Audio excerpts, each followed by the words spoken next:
Yo, call me a werehog the way I'm wearing nothing. Hey everybody, what's up? Welcome back to the Games Cage. Today, and only today, we are here to celebrate Sonic Unleashed 15th anniversary. That's right, 15 years ago today, the world was graced with Sonic Unleashed. Now, this game is so interesting. It's fascinating because I'm telling you, I was there when this game came out, right? I'm 27 now, which means I was 12 when this game came out. Internet is starting, to become a regular casual thing. And I remember when this game came out, this game got shit on by reviews. I remember this was everybody made fun of the werehog, and it was almost not a joke of a game, but it was not something that was beloved, that people talk about the same way they do today. Back then it was almost a joke about how the game is, right? But what ended up happening was over the years, it felt like people started to appreciate the game more and more. People started to understand a bit, how fucking awesome this game actually was, how ahead of the curve it was. I mean, you look at Sonic's animations in this game alone, some of the best in the series to this day, right? You have cutscenes to this day that are some of the best. And also, these are really old trailers of the game, so it's actually really funny to see how everything looked back then. Here's actually the original teaser trailer for the game, which is crazy. And what a weird concept, right? For this thing to be Sonic during the day is himself, and then at night he turns into some fucking stretchy arm beast. And I don't know if this was maybe this was that time, that time frame, I guess, maybe where Dracula was really big with stuff fucking Twilight and whatever and stuff. Maybe I guess it was more monstery type movies and shit were starting to thrive a bit more, so maybe that's where the angle came from, to give Sonic a bit of an action focus, because it really could have been oh yeah, Knuckles does these action levels, but they made it so that it was Sonic in there, and again, I guess it ended up being what it is. And it's really interesting because obviously to this day, I think the werehog is still a very controversial point. It's not something that people sit and go oh man, I adore the werehog. It's there are people that like it. A lot of people still don't like it. I mean, even me to this day, when I've replayed the game, I've been okay, werehog is maybe not as awful as I remember, but it definitely has its frustrations. But it's still fun, right? But I cannot deny. I mean, I remember I have a funny story with this game. I'm gonna be kind of sporadic with this because I'm kind of just celebrating the game.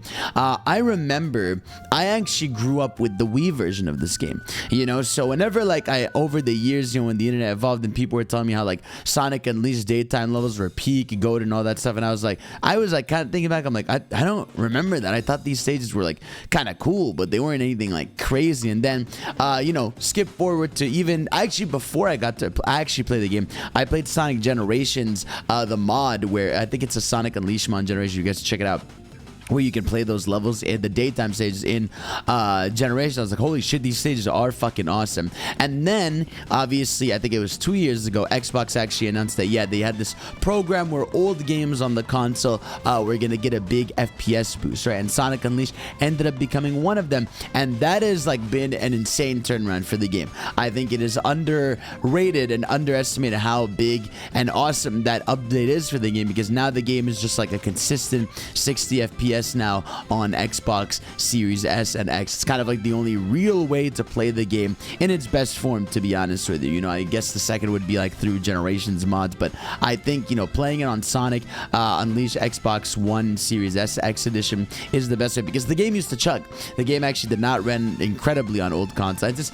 This game, so I know I'm gonna be everywhere with this, but I felt this was so much ambition for a Sonic game, and Sega knew it. I think in a lot of ways they had to, right? The previous game was Sonic 06. They had to get a lot of the public graces back, and they didn't necessarily do that. Like I said, a lot of critics and websites and all this stuff were sort of laughing at the game because of what is going on with the series, but a lot of the fans ended up loving the game, and obviously from stuff like the cinematics, the production value. I still think the cinematic is the best looking thing they've ever done to this day. I don't think anything still topped this graphically, at least, and even in game, to be honest, the graphics I still think are the best in the series, maybe aside from Frontier's big moments with Giganto and such. But god, what an incredible game in terms of the daytime levels. They really encapsulate the speed of Sonic. Also, this fucking trailer flashes the shit out of you, but yeah, those day stages really just do such a good job of showcasing how fast Sonic can be. Oh my god, I did not realize,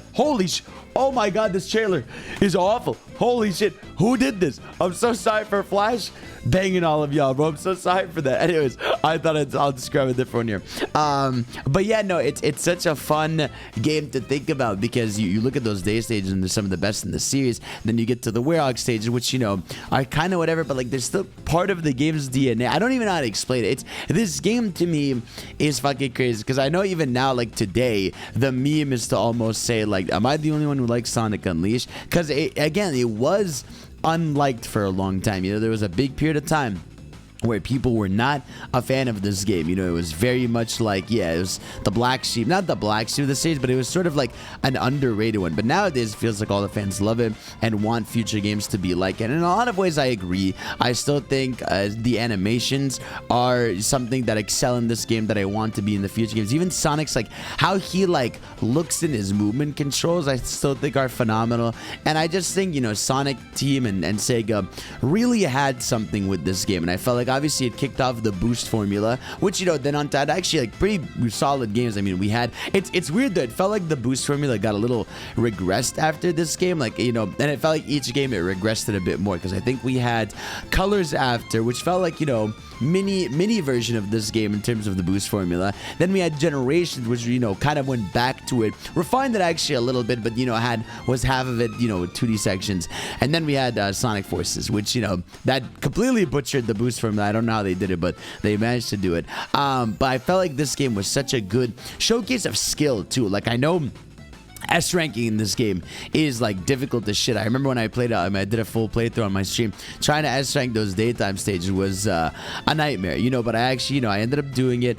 It was a nightmare. I didn't do it for the nighttime stages. Fuck that though. But like I said, I hope that, you know, in the future, if they ever remaster this game, because I think that's something a lot of people want really badly. You know, they want this game ported to PC natively because mods would go insane. I think fans want this available on multi-platform. That is an Xbox, and I think also this game would 100% serve with a remaster. You know, I feel like this is a game that with a remaster you could get so much out of it in terms of like fixing it, because I think there's things that could make this game good. For example, I would make the medals optional, right? I think that's like the number one thing I would do. I would make the collecting the medals to get to the different levels, I'd make them optional, or I'd make them easier to find. Maybe have like some sort of tracker or something. I would do that. I would add, you know, some bonus levels, you know, extra daytime levels.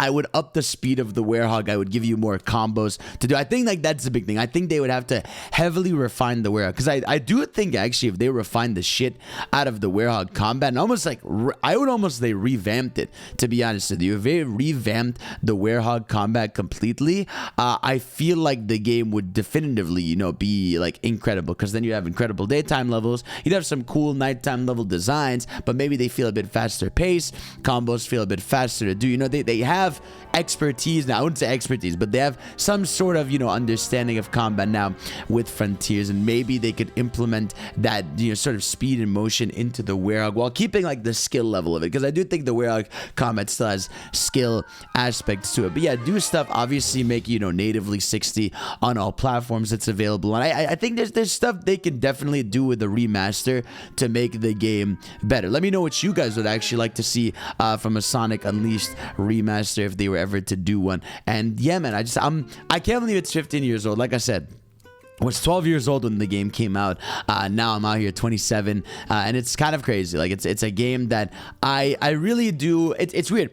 I wouldn't say I hold it near and dear to my heart, because like I said, I kind of grew up. I played the Wii version. I was like, okay, that was cool, and I moved on. But then I did have that memory of really playing and experiencing it fully for the first time on stream a year or two, and I was like, damn, I get it. You know, especially when you get to the final battle with Supersonic, the orchestrated music. I still think the soundtrack incredible to this day. Endless Possibilities is such a fucking great song, you know, for this series. I think it's one of my favorite Sonic songs. I just think like the vibe of the game is so good. It captures Sonic's energy so incredibly well, from the music, from the atmosphere, from the level design to the gameplay. It does such a good job of capturing Sonic, you know, and that's why like I feel like this game is so divisive in a lot of ways, you know, because a lot of fans adore it, a lot of fans just think, yeah, no, Werehog is complete ass. But I think everyone agrees that the daytime stages are some of the best things to happen to the series. stages, you know. And I think it's funny that this is an evolution of like what the mock stages were in Sonic 06. In Sonic 06, there was those sections where you just go forward